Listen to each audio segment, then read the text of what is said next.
Thanks for dropping by, and welcome to another episode of Coming Out Stories from What Goes On Media, with me, Emma Goswell. In this episode, you're going to hear from Jamie. He's now an out and proud musician, but as he explained, he wasn't always glad to be gay. I didn't want to be gay, to be honest. So I was born in 1974, and when I was coming out, it was 21 legally. And I suppose all the culture around me and all those little things that you hear, you know, like Nancy Boy and Shirt Lifter and, you know, so many. Was that directed at you or just general? Sometimes, yeah, sometimes. And sometimes in humour. I think a lot of it was disguised with humour. So at school, there was nothing directed at me other than the fact that I stood out because I didn't really join a gang. I used to come in with like a dyed blonde fringe from a family of hairdressers, so there was always like bleach around. Nobody else was allowed to do that, so the girls thought I was cool. Yeah. I used to go from gang to gang, really, sort of flit in and out. I quite liked the awkward people or the people that were stood on their own or just with one other person that stood out because they were different. Even back then, I really liked getting to know those people. To me, they were more interesting. I wasn't really interested in being cool. So that's interesting. I've spoken to a lot of LGBT people who say that, you know, before you realise your sexuality, because as a child you're not sexualised, but you realise somehow, don't you, that you are other, yeah. And it kind of comes across in different ways, doesn't it? Yeah. Well, I couldn't understand why I didn't have any interest in sport. You know, my family are really into football, and at school, I mean, I quite got into rugby, but for different reasons than other people did. You know, I quite liked being chased by the boys. And the scrum was especially that first time getting in a scrum and feeling people hug you, you know, like my age, boys that I might have quite fancied. That, to me, that was quite a little moment. Obviously, couldn't talk about it. It does look quite a homoerotic sport now, you mention it, doesn't it? Yeah. But I'd never been in that position before, you know, in a scrum. And then when you have the ball, you know, everyone starts running at you. And I quite liked the excitement of that. But I didn't really fully understand why until later. Right. So was there a moment where you had your sort of first crush where you thought, oh, hang on a minute, this is meaning something now? For me, I was quite repressed. So I would say the first thing I remember is probably when I was about 16, to be honest. And we located from Bristol to Devon there were 6 houses in the middle of this farm. And the boy next door was, very pleasing to the eye. And I ended up moving in with him, actually. He identifies as a straight chap, although we did have some sort of scuffles. When you say scuffles, you mean dalliances? Do you mean... Yeah, nothing sex-wise, but definitely enjoyed kind of rolling around, role-playing and seeing who was the strongest on the floor, you know, like boys do. Okay. And that felt quite nice. Whether he did or not, I don't know. I mean, I would have said yes, but I mean, he used to come up to my room, but obviously I really fancied him as well. So he must have maybe picked up on that. So you essentially mates who moved in together? Well, yeah, but he also lived with his girlfriend, and I was friends with them both. So, you know, in my head, it wasn't going to go anywhere, but that didn't stop me like looking at him coming out the bath in a towel. And so that was my first kind of real where I thought, I'm into this person. And did you ever tell him? No, God, no. Too scary. Yeah, I was too repressed. I didn't fully understand it myself back then. It didn't come until later, probably when I was about 18. I mean, I was in Devon for 2 years and then moved back. I started coming back on weekends to explore clubs and that with my uncle, wasn't really an uncle, he's a family friend. I was going to say that's odd to go clubbing with your uncle. Yeah, I mean, he was quite cool. And he knew. He used to say to me, you know, we used to talk about it. In fact, it wasn't a question. He never used to say, "Are you gay?" He used to say, "You're gay," but in a nice way, you know. The first time he said that to you, did you think, "Hang on a minute"?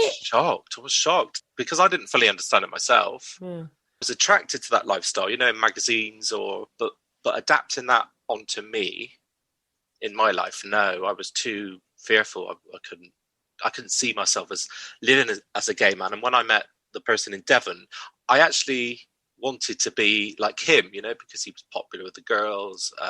His life just seemed so simple compared to mine. Let's just go back to your uncle then, because that's interesting. That Yeah, an uncle would, or he was a family friend, was he? Wasn't a family friend that knew me all my life, really. one of those uncles in inverted commas? Yeah, okay. Gunkle. So K. Gunkle. So Yeah, was he gay then? Yeah. yeah, very Okay. gay. And he totally spotted it in you then, and wanted to Oh, be like your sort of mentor or something. from And when he used to look after us when we were young, when it was just us, he would babysit for me. And like, we'd dress up in my mother's clothes, he would be the queen mum and I would be the queen. We just would laugh. It was very freeing with him. But he never exposed me or anything. But he used to just say directly, "You're gay." at any point were your parents aware that he was saying this to you, or aware that you were dressing up as the Queen Mother together? Or No. yeah. No. Well, Gosh. my parents were done by the time I was 2. So my coming out to them was separate. I thought there was going to be a big problem with my dad because he used to sort of say things like Nancy boy and shirt lifter, but not. He said it with humour, but he was also an odd man. So, and I didn't know that he had any gay friends or anything like that. And also, those terms are derogatory. They're not meant to be endearing, are they? No. Whereas my mum had gay friends, and she obviously my uncle, Gunkle. Was she the hairdresser then, surrounded by gay men? She was. Yeah. She was. Yeah. And she was quite free with it. But back then, people used to say, used to refer to gay people as one of them, didn't they? Yeah, or call them queer. Yeah. I mean, I never heard that word queer until later on, must say. But definitely, a very John Inman and, one of them and all, They've got a touch of lavender about them. Yes, or he's a very colourful chap, isn't he? Flamboyant. That's usually the word, isn't it? Yeah. Oh, yeah. Do you mean that? I remember someone telling me once about a politician in Manchester and saying, "Oh, I think you'll like this politician when you interview them because they're very flamboyant." I'm like, "Are you trying to tell me they're gay? What a ridiculous thing to say." And a nice flancy shirt. Just bizarre. So you obviously did tell your parents then you were gay at some point. You obviously got the courage to. No. Well, no? I did, but no, I didn't feel that I had the courage. Not with my mum. I mean, we were driving in a car. I'd moved back to Bristol at this point, so I think it's about 93. So I would have been 18, 19. We were just driving in the car and she just made it really easy for me, looking back. But at the time, she just said, "So are you gay then?" And I was like, "Of course I'm not." I don't know why I couldn't just say those few short words. I just couldn't do it. But do you think she obviously asked you that because she thought she knew, yeah? Well, she knew, obviously. I mean, she bought me a dressing up, but encouraged the dressing up box, when we were younger. Although she didn't see me dressing up as a queen and that with my gunkle, she definitely provided me with whatever I wanted to play with. If I wanted to play with a girl's doll, she didn't make me feel bad about it. She encouraged it. So she was cool at that. And also, why do mothers always have these conversations when you're in a car? Because you can't escape, can you? Exactly. They lock you in. Can't escape. And I think she obviously saw that I was struggling and just thought, just slip it in as if it's like, we're just going to get some milk. And by the way, are you gay? But I was mortified. I was like, no. Did you just totally block down then and not answer? Yeah, I just said I'm not. No, I denied it straight away. God, I remember my mother once getting me in the car.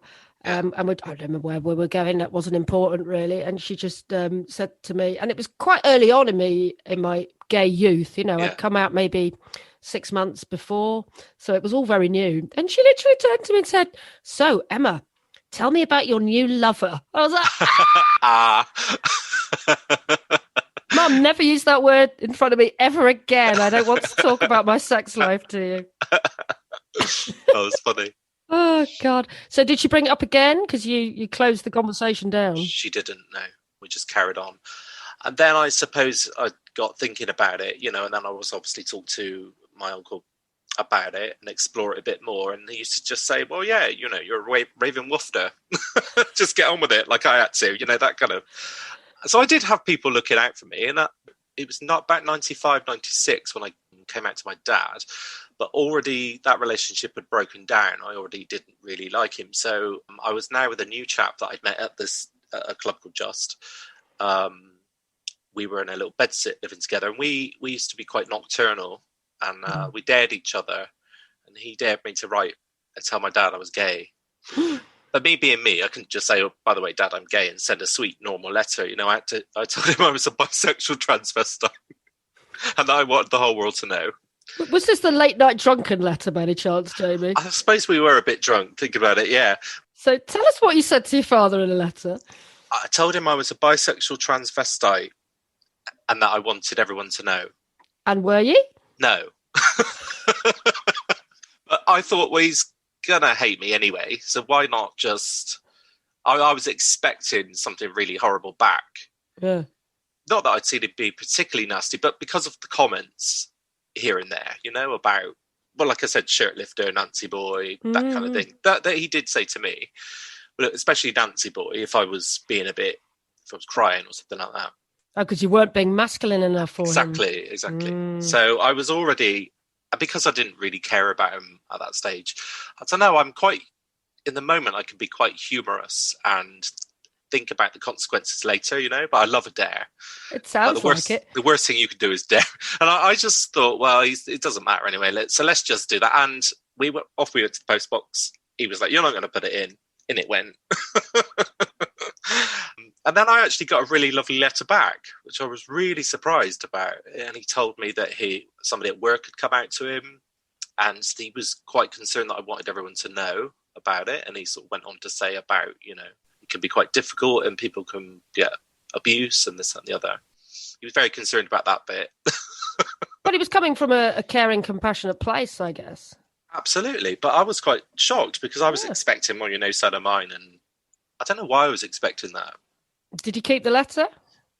I did. I don't know if I've got it anymore, but I did for a long time, yeah. And then did you ever have a proper conversation and say, "I'm not actually bisexual, I'm not actually a transvestite, but I am a gay man"? Yeah, well, because he went around I think he read between the lines anyway. He actually went around the family and telling them. So he kind of made it easy for me in that way. Or took that away from me, whichever way you want to look at it. I actually didn't mind that he did that. It sort of did me a favour, really. He told his mum and my aunties and uncles, that I was gay. And you were relieved? Or because some people, don't like that control being taken away from them, really. It's their decision to who they I was tell. quite relieved because I still wasn't really that comfortable in identifying as, the new me. I felt exposed. That took a good couple of years to get used to, I must say. So that's nice that he surprised you then with his compassion and his understanding. Yeah. And then your mum, you eventually, I'm guessing, told her. I actually don't remember. I don't think we even really had that conversation. I think I just got on with it, or I can't really pinpoint because the only thing I really remember is that in the car, her asking me. After that, I think I just kind of come to the conclusion that she knows anyway. Yeah, Mum, I'm just going off to the local gay bar. Yeah. I'll tell you what. She came to a gay club. My gay uncle. Yeah. She came out to a gay club. Yeah, so we didn't really talk about it, but we all went to this gay club together. And my mum sort of dressed as Madonna and put some cones on her and was just life and soul, and I was... Wow. I was like, oh, I don't really want to see my mum doing that.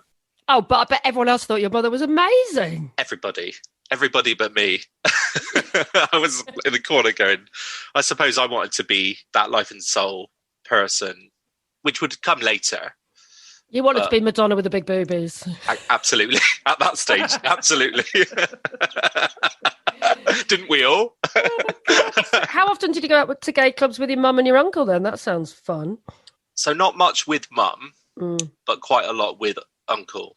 I think I first went when I was 16. He took me to this little club called Oasis, and I remember somebody tinkling on the piano. It was a Sunday night. I mean, if you think about it, 21 was the legal age, and I was allowed into a club at 16, and I must have been drinking pints.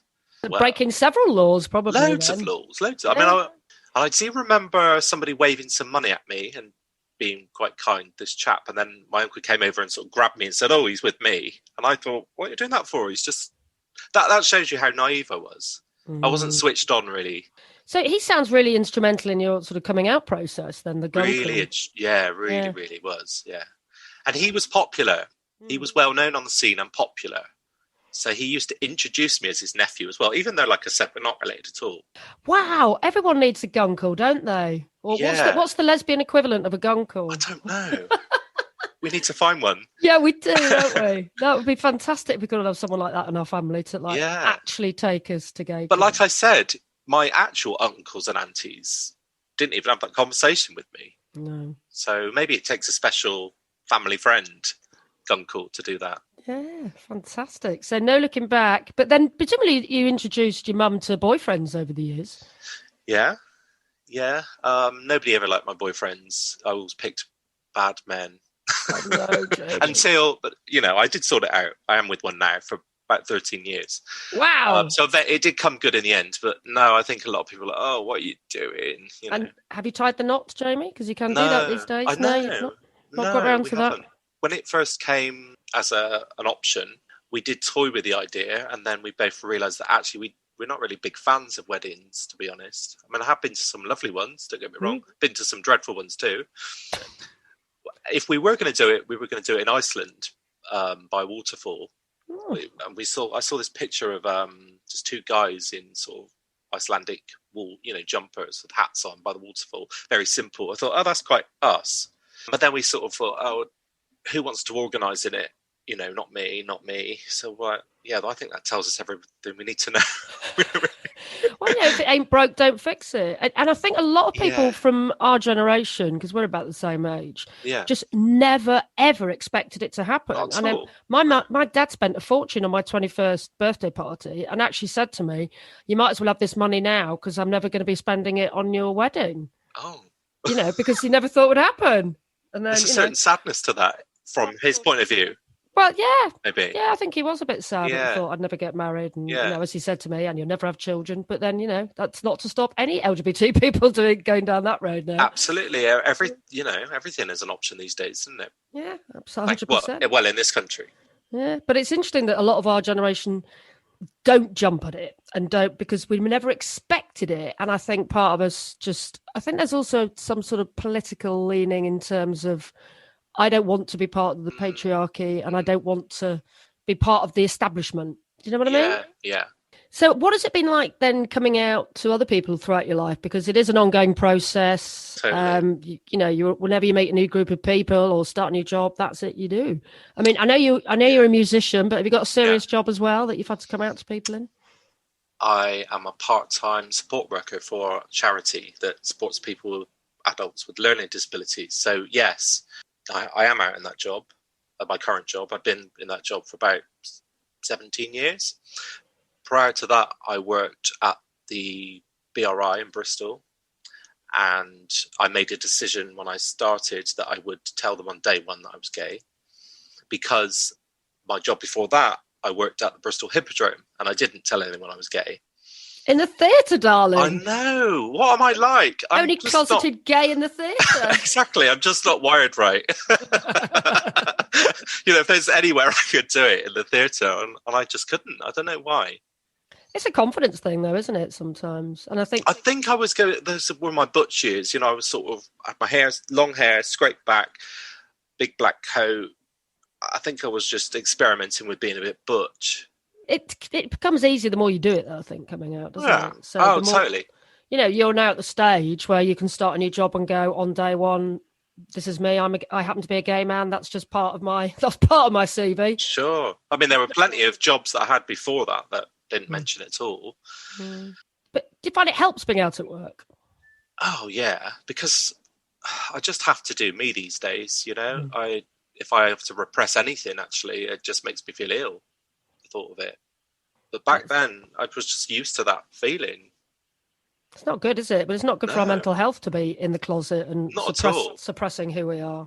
No. So the lovely thing about when I started work at the BRI with all those lovely nurses, I was working with so many women. I just knew that they were going to be saying, well, do you think he's gay? Or asking, like you said earlier, asking those questions. Did you do anything nice on the weekend? Did you go to any clubs? Or I was like, yes, I went to a gay club. I said that literally on my first day around the nurses' station. I was asked that question. And then this lady stood up. She said, hello, I'm so-and-so and so-and-so. And I'm straight. And we formed a friendship instantly, you know. I love that she came out to you as straight. I know. And the matron, who I also get on very well with, she just said, "Oh, you don't have to tell them anything," you know. She was sort of jumped in straight away, and I was like, "No, I want to." I'd already preempted it and made that decision that I was going to do that. Just wanted to diffuse it, get it out of the way, and then I could just begin. And then if you do it on day one, you don't have to worry about it then, do you? And it did. I would do it again. Generally speaking, if you just tell a couple of people in the workplace, it'll get round. Exactly. I could have maybe bided my time and told the person I thought was going to spread it, but I just thought, no, I'm going to just... And I must have announced it to, I don't know, 7 or 8 people around that nurse's station. Good for you. Yeah, and it really did help. I mean, I'm still really close friends with a few people from those days now. And of course, your other work, you are in a punk electronica band. How would you describe it? Yeah, well, I'm in 2 bands. I mean, so I sort of call our genre electronic handbag punk. Well, I've never heard of that, but I absolutely love it already. Absolutely. Well, that's because we made it up. And so there's a band I've been in for like 6 years called This Human Condition. We're on a break at the moment. So in lockdown, I formed a new band called Flux with my friend Richard. And we've released 1 track called Handbag Punk because I'm exploring the handbag punk thing because I think that's got legs. I think it's got legs. When lockdown's over and everything's back to normal, I want to see you, performing in a gay bar in Bristol or at the RBT. Cool. Yeah, handbag punk. I want that to be the next big thing for 2021. Handbag punk. Yeah, well, we released it last September and it did actually do really quite well. Yeah, really well received. But I would love to do that in the RBT. One of my favourite venues. It's fantastic, isn't it? Yeah. It's just next level. But I'm guessing in that sort of role, then that you're selling part of your image is being queer, is being LGBT. Totally, I'm totally open and out now. In fact, I mean, I've written songs about Alan Turing, about Mark Ashton. I really want to weave that in. A part of our culture and history is important. But who'd have thought you could merge LGBT history with punk and electronica music? It's just genius, Jamie. Musically, I've never felt gay musically, if that's a thing. Actually, this is quite funny. So when I moved from Bristol to Devon, I was kind of listening to a lot of Stock Aitken and Waterman, Sonia in particular. I did like that. I will confess. I moved to Devon, and within the space of a few weeks, I'm listening to Led Zeppelin, Bob Marley. I was musically saved. Sounds like you were. I think you got into Sonia around about the time she was doing Eurovision. That's probably why. No, it was the Nothing Will Stop Me Loving You song. Something about that I quite liked. I was just loved.